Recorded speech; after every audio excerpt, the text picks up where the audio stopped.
The first thing my brother put on the projector was not a photograph of our parents. It was a screenshot with my name above it. I moved it. Mom and Dad don't know. 60 people sat around white-clothed tables in a private dining room at a country club outside Columbus, Ohio. My parents' 40th anniversary cake was still untouched. Gold candles flickered beside framed wedding pictures, and my mother's pearl necklace trembled against her throat as she stared at the screen. My name is Nora Bennett. I was 41 years old that night, and for almost 9 years, most of my family had believed I stole $32,000 from my parents' company. My older brother, Marcus, stood beside the projector in a navy suit, holding the remote like he was delivering evidence in court. Nora transferred the money while Dad was recovering, he said. Then she left us to deal with the damage. A cousin near the back lowered her eyes. My uncle shook his head. Nobody looked surprised. That was the worst part. Marcus had repeated the story so often that my guilt had become family history. My mother whispered, "Marcus, you promised you wouldn't do this tonight." My father said nothing. His silence landed harder than the accusation. Marcus turned toward me. "She came back because the business is being sold. Now she wants a say in the money." He expected me to grab my purse and leave. That was what I had done at Christmas dinners, hospital waiting rooms, and funerals whenever the whispers became too loud. Instead, I rested both hands on the table. "Are you certain that's the whole conversation?" I asked. Marcus smiled. "Truth doesn't need context." "No," I said. "It doesn't need protection anymore, either." Across the room, Marcus's former wife, Julia, quietly closed the double doors. Under one arm, she carried a gray legal folder. Inside it was an authenticated export of messages from Marcus's old phone, the messages before and after the sentence he had used to bury me. He did not recognize the folder yet. I looked at the event coordinator and said, "Please connect the projector to Julia's laptop." Before I tell you what appeared on that screen, let me know in the comments whether you have ever had someone repeat a lie about you until your silence was treated like a confession.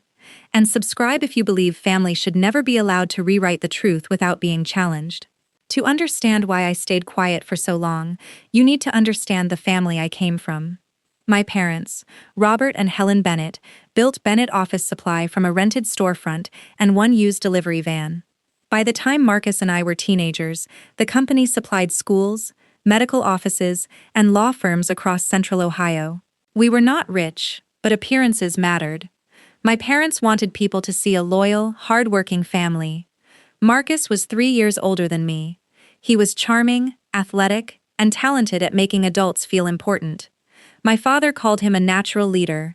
My mother excused his mistakes by saying he carried pressure differently. When Marcus failed, everyone asked how to help him recover. When I struggled, they asked why I was being difficult. I became the dependable daughter. I entered invoices after school, drove my grandmother to appointments, remembered birthdays, and cleaned up problems without mentioning them. Marcus became the visible success. I became the person making sure his success did not collapse behind the scenes. After college, I earned an accounting degree and joined a healthcare company. Marcus entered the family business immediately. He received an office, a management title, and a salary higher than mine had been at his age. "It's an investment in continuity," my father told me. Our Aunt Diane sometimes challenged the favoritism. My parents accused her of creating competition between siblings. That taught me an important family rule. If I pointed out unfairness, I was jealous. If I accepted it, I was useful. Then my father gave Marcus full access to the company accounts and asked me to review the books quietly, after work, without pay. At the time, I thought he trusted both of us. Years later, I understood the truth. He trusted Marcus with authority. He trusted me with consequences. Once my father gave Marcus authority and handed me the consequences, the pattern became almost impossible to escape. Throughout his 20s and 30s, Marcus moved from one financial emergency to another. There was the marketing company he started with 2 friends, the expensive pickup truck he insisted he needed for client meetings, and the credit cards he used as if minimum payments were a business strategy. Every failure had a respectable explanation. The market shifted. A client backed out. The bank is being unreasonable. My parents never called his choices reckless. They called them setbacks. Then they called me. I corrected payroll reports after finishing my own workday. I negotiated extensions with suppliers who had already heard 3 different excuses from Marcus. I spent Saturday mornings at the family office, staring at spreadsheets under buzzing fluorescent lights, while Marcus met friends for golf. When the company recovered, he stood beside my father at family dinners and talked about leadership. If I mentioned the hours I had spent fixing things, my mother would lower her voice and say, "Nora, don't embarrass your brother. He already puts enough pressure on himself." Marcus also learned to make my competence sound like a character defect. At Thanksgiving, he once raised his glass and said, "Careful asking Nora to pass the potatoes. She'll probably send you an invoice." Everyone laughed. I smiled because that was easier than explaining that I had spent the previous evening correcting a tax filing he had ignored for 6 weeks. He called me cold, calculating, obsessed with money. Because I worked in accounting, the description seemed believable. Marcus was warm and generous in public. He remembered how people took their coffee and paid for dinner with company cards. I was the woman quietly asking why the company card had been used in the first place. The imbalance became worse after my father suffered a mild heart attack. He recovered, but for several months, he was under strict orders to avoid stress. During that time, I helped manage the company's online banking and reviewed payments from my apartment after work. Marcus hated the oversight. "You're acting like you own the place," he told me one evening. "I'm checking invoices Dad asked me to check. You always need to prove you're smarter than everyone." 3 days later, he called because a vendor payment had bounced. That was how it worked. He resented my involvement until he needed it. My mother defended him with the same sentence she had used since we were children. "Marcus needs confidence," she told me. "You're strong enough to handle criticism." For years, that sounded like a compliment. Eventually, I understood that it was permission. They protected him because he might break. They leaned on me because they assumed I never would. Once, I postponed an interview for a promotion because my mother needed a biopsy and was terrified to go alone. I sat beside her in the hospital waiting room for 7 hours, holding her hand while she repeated the same questions. Marcus arrived near the end with flowers and stayed for 20 minutes. At Christmas, he told relatives, "Mom's health scare was rough, but I handled it." My mother did not correct him. Neither did I. That silence became a habit long before it became evidence against me. Then, in September of 2017, Marcus called me shortly after 11 at night. His voice was low and urgent. "Payroll is going to fail tomorrow morning," he said. I sat up in bed. "How?" "There was a timing issue with a client payment.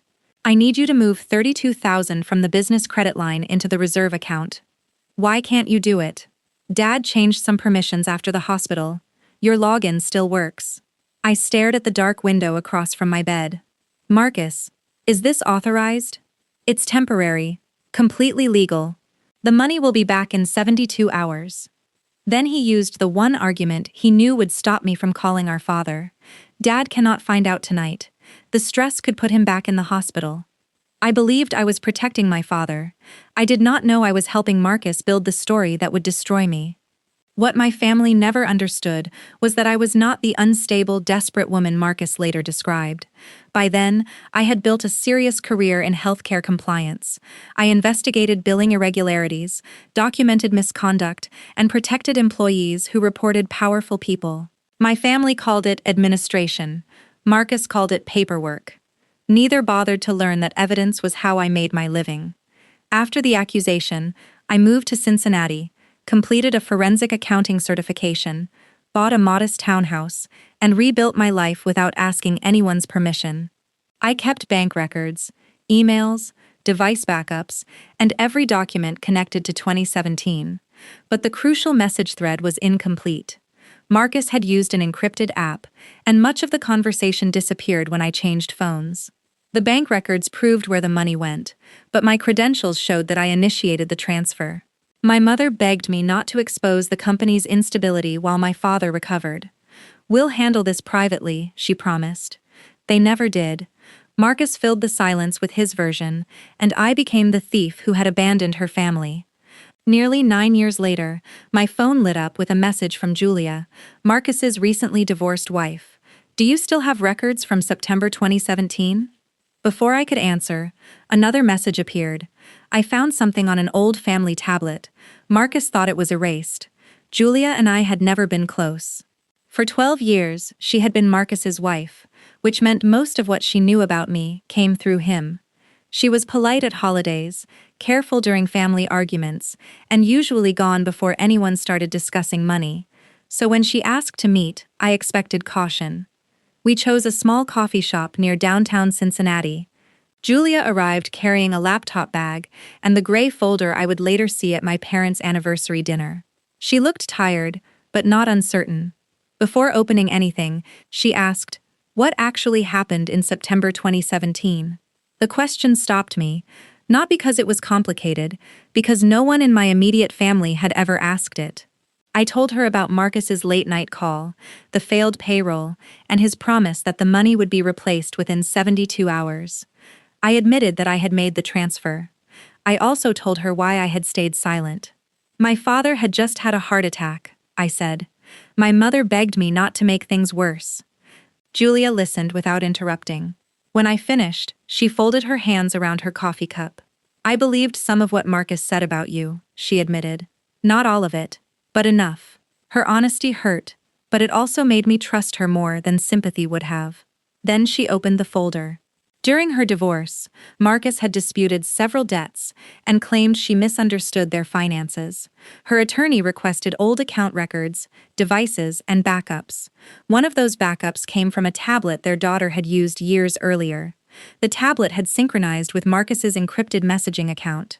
Julia turned her laptop toward me. The screen showed a complete archive from September 2017. Dates, times, attachments, messages sent before the transfer and after it disappeared from the books. My name appeared again and again. There was Marcus telling me which account to use. Marcus promising the money would be replaced. Marcus warning that Dad could not know. And Marcus discussing what he would say if the shortage was discovered. I read the messages twice before I realized I was holding my breath. Why are you showing me this? I asked. Because it has your name in it, Julia said. And because he used your silence to protect himself. She explained that her attorney had preserved the device image and exported the messages with their metadata intact. These were not random screenshots that Marcus could dismiss as edited. They had dates, source information, and a clear chain of custody. Aunt Diane joined us later that afternoon. She had always been the only person in the family willing to question Marcus openly. When she read the messages, her face tightened. This sounds exactly like him, she said, especially when he thinks he can frighten someone into fixing his mistake. Then Julia showed us the final exchange. Marcus had written that if the money was not restored, he would say I transferred it for personal reasons. He said the banking records already showed my login, and our parents would believe the son running the company over the sister everyone considered resentful. He had not invented the lie after the fact. He had planned it before anyone confronted him. A few weeks later, my mother called. Her voice was unusually soft. Your father and I are having an anniversary dinner, she said. 40 years. We want you there. I almost laughed. For nearly 9 years, family invitations had arrived with conditions, awkward seating arrangements, or quiet warnings not to make things uncomfortable. Why now? I asked. Your father is getting older. He regrets the distance. And Marcus? A pause. He knows this evening is about family. The money will not be discussed. By then, Julia's attorney had authenticated the archive. We had printed the messages, organized the bank records, and created a timeline simple enough for anyone to follow. Aunt Diane told me not to attend because I expected reconciliation. Go, because you finally know what they don't know, she said. The reason Marcus wanted me there became clear soon afterward. My parents were preparing to sell Bennett Office Supply. Their estate lawyer had recommended appointing 2 family representatives to oversee the sale proceeds and help manage future medical expenses. My father had suggested naming both children. Marcus wanted sole control. As long as the family believed I had stolen $32,000, no lawyer, relative, or parent would trust me near the money. His accusation was no longer just about protecting his past. It was about securing his future. The anniversary dinner was held in a polished private room with gold place cards, folded cream napkins, and photographs from my parents' wedding arranged near the cake. Marcus moved through the room like the host, greeting relatives and directing staff. Several people told me it was good of the family to include me. Julia arrived separately and stayed near the back. Marcus looked surprised to see her but recovered quickly. Aunt Diane noticed the laptop connected to the projector. "What's the presentation?" she asked. Marcus smiled. "A tribute to loyalty." Just before dinner began, he stepped away to greet another guest. The final slide remained visible in the preview window. I saw my name, I saw the cropped message, and I understood that my mother's promise had never mattered. Marcus had invited me there to finish the job in public. After dessert, the lights dimmed. Marcus stood beside the projector while photographs from my parents' marriage moved across the screen. There was my mother in her wedding dress, my father beside the first Bennett office supply van, and Marcus as a little boy sitting behind Dad's desk. The guests laughed at his stories and applauded when he praised our parents for building a business held together by loyalty. Then he clicked to the final slide. My cropped message filled the screen. I moved it. "Mom and Dad don't know." The room became so quiet that I could hear a server collecting silverware near the kitchen door. Marcus lowered his voice, making himself sound reluctant. "Families survive hard things," he said. "But pretending betrayal never happened doesn't protect anyone." My mother stared at her folded napkin. "Marcus," she whispered, "this is not the time." "You told me that 9 years ago," he replied. "Look where silence got us." He pointed toward the screenshot. Nora transferred $32,000 from the company while Dad was recovering from his heart attack. She refused to return it, left us to handle the damage, and barely spoke to the family afterward. My uncle shook his head. A cousin leaned toward her husband and whispered something behind her hand. Nobody asked whether Marcus had proof beyond one sentence. Nobody asked me what happened. They had already heard his version for years. Marcus continued. "Now that Mom and Dad are selling the company, Nora suddenly wants to be involved in managing their money." "That isn't true," I said. He gave me a patient smile, the kind people use when they want cruelty to look reasonable. "You've always been good with technical explanations, Nora, but this is about trust." I looked at my father. "Do you believe I came here for your money?" He rubbed one hand across his forehead. "I don't know what to believe anymore." That answer broke something in me more completely than Marcus's accusation. My father had known me for 41 years. He had trusted me to repair payroll, review contracts, drive my grandmother to appointments, and protect the company whenever Marcus created another emergency. But he had never asked to see the full records. He had never asked to hear my version without Marcus in the room. Marcus watched my face, waiting for tears. I did not give him any. Instead, I stood. "Let me make sure I understand what you're claiming." He folded his arms. "Go ahead. You're saying I moved the money alone." "Yes. You never instructed me to make that transfer." "I didn't. And the message on the screen is the complete conversation." Marcus glanced toward the guests, enjoying the performance. "That is exactly what I'm saying." "Good," I replied. "I want everyone to remember those answers." My mother rose halfway from her chair. "Nora, please, don't ruin our anniversary." I looked at her. Marcus chose the evening. Marcus chose the audience. I'm only refusing to leave carrying his version again. At the back of the room, Julia closed the double doors. Aunt Diane walked toward the staff and said, "Please don't clear the tables yet." Marcus's smile faded when Julia placed the gray folder beside the laptop. "What is she doing here?" he asked. Julia did not answer him. I connected her computer to the projector. The first recovered message appeared on the screen. It had been sent by Marcus 6 hours before the transfer he claimed to know nothing about. "I need you to move 32 into the reserve account tonight. Payroll hits in the morning." Someone near the front inhaled sharply. Marcus stepped toward the laptop. "That could be edited." Julia moved between him and the table. My attorney preserved the tablet image before I contacted Nora, she said. The export includes timestamps, account identifiers, attachments, and metadata. I clicked to the next message. Marcus had explained that his consulting company had lost a major client. He had already removed money from Bennett Office Supply without authorization and needed the reserve account restored before payroll exposed the shortage. Then came his promise. The investor payment clears within 72 hours. Dad cannot know. The stress could put him back in the hospital. My father stared at the screen. I clicked again. This time, the complete version of my message appeared. I moved it because you said payroll would fail. Mom and Dad don't know, but you need to tell them before the week ends. The sentence Marcus had displayed was real. It was simply missing the part that named him. The messages continued. Marcus delaying repayment. Marcus claiming the investor was late. Marcus admitting the money was gone.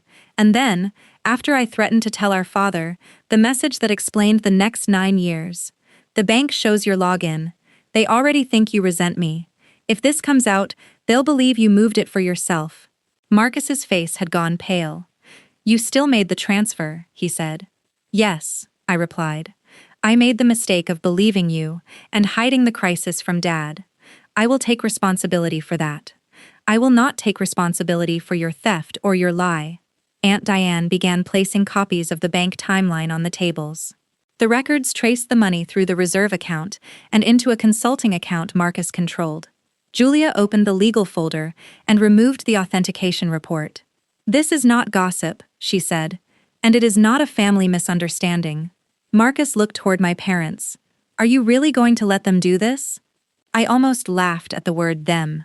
For once, I was not standing alone. I reached for the next page in the archive. I'm not finished. My mother's eyes lifted toward the screen. She knew what was coming before anyone else did. The next recovered message was not between Marcus and me. It was between Marcus and her, and it proved that my brother was not the only person who had allowed the family to believe I was guilty. I placed my finger on the trackpad. For 9 years, they had mistaken my silence for surrender. That night, I was finally ready to show them what it had cost.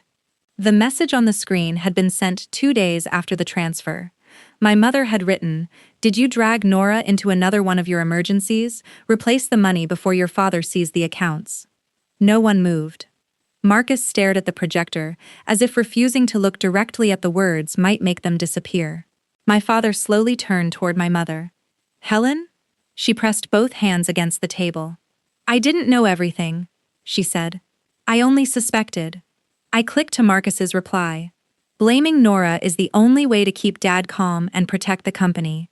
She'll be angry, but she can handle it. My mother closed her eyes.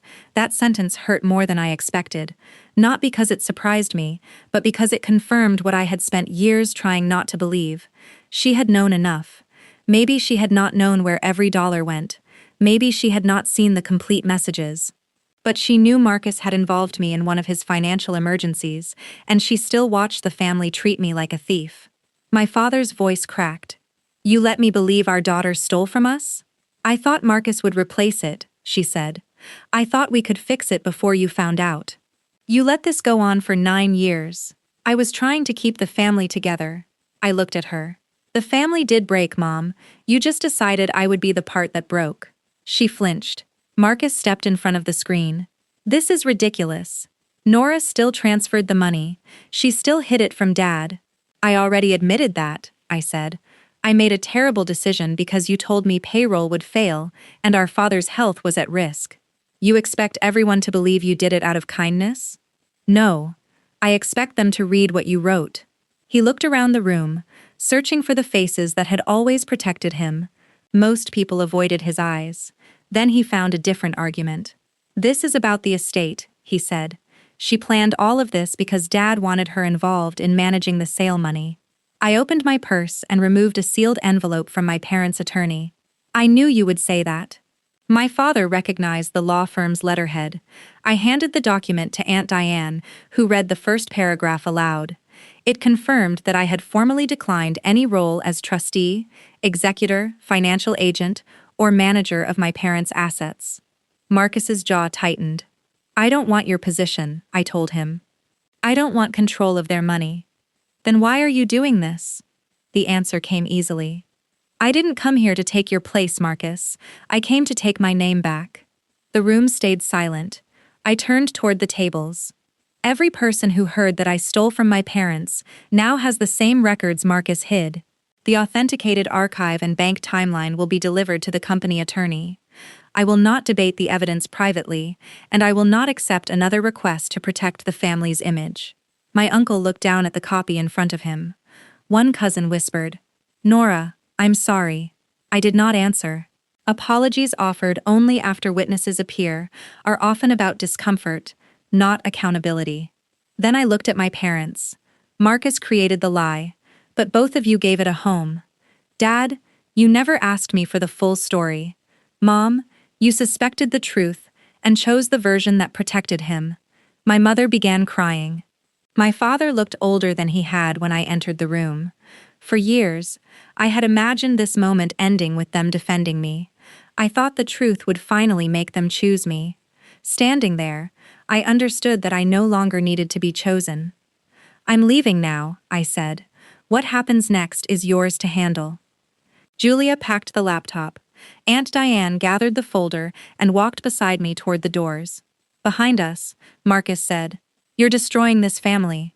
I stopped, but did not turn around. No, I stopped letting you destroy me to preserve it. Outside, the night air felt cold against my face. I had barely reached the parking lot when my father followed us. He was breathing hard, not from anger but fear. "Nora," he said, "what else has Marcus been hiding from the company?" "I don't know. You understand the records better than anyone. Will you come back inside and help me?" That request would once have pulled me straight back into my old role. I shook my head. "Hire an independent forensic accountant." His expression fell. "You won't help us?" "I already did, for years. This time, you need someone you are willing to believe." 3 days later, my father postponed the sale of Bennett Office Supply. An outside forensic accounting firm began reviewing vendor payments, consulting expenses, and transfers authorized during Marcus's management. The first report found several questionable transactions. Some were too old or poorly documented to pursue easily. Others were recent enough to affect the company's sale disclosures. Marcus lost access to the business accounts immediately. He was also removed from the sale negotiations. My parents' attorney canceled the draft financial powers that would have placed him in control of their money. Instead of choosing between their children, they hired an independent professional fiduciary.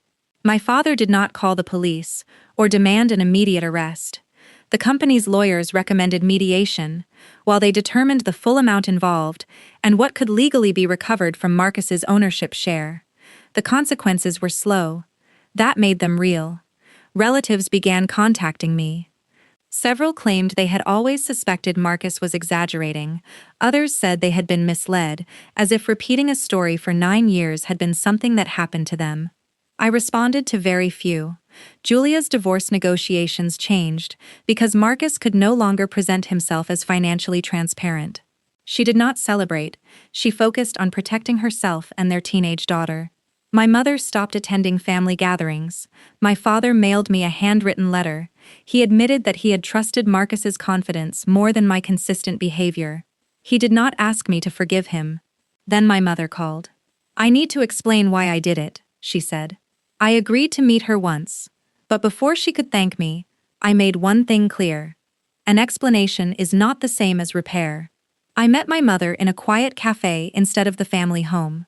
She admitted she had suspected Marcus was responsible. She believed he would replace the money before my father found out. When he did not, she chose the version that protected the business, his health, and the son they had presented as their successor. "You were always stronger than Marcus," she said.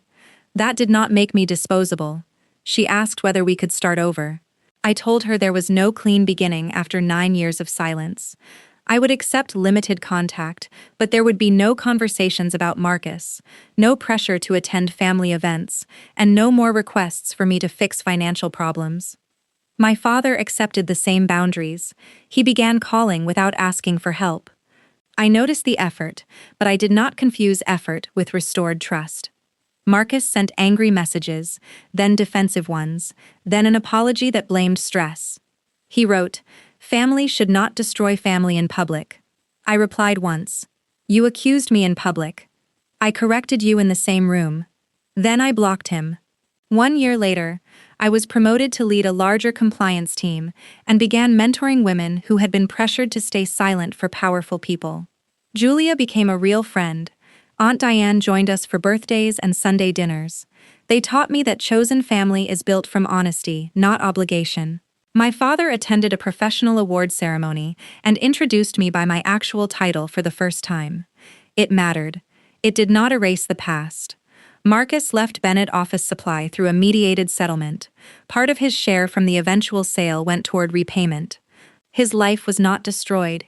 He simply lost the right to build comfort on my silence. Months later, I found the cropped screenshot in an old computer folder. I deleted it. I kept the authenticated records because boundaries require memory, but I no longer needed the lie in front of me. If you have ever been blamed because your silence was convenient, share your experience in the comments and subscribe for more stories about choosing dignity over dysfunction. My family finally learned, at last, that I had never betrayed them. By then, I had learned that protecting myself was not betrayal either.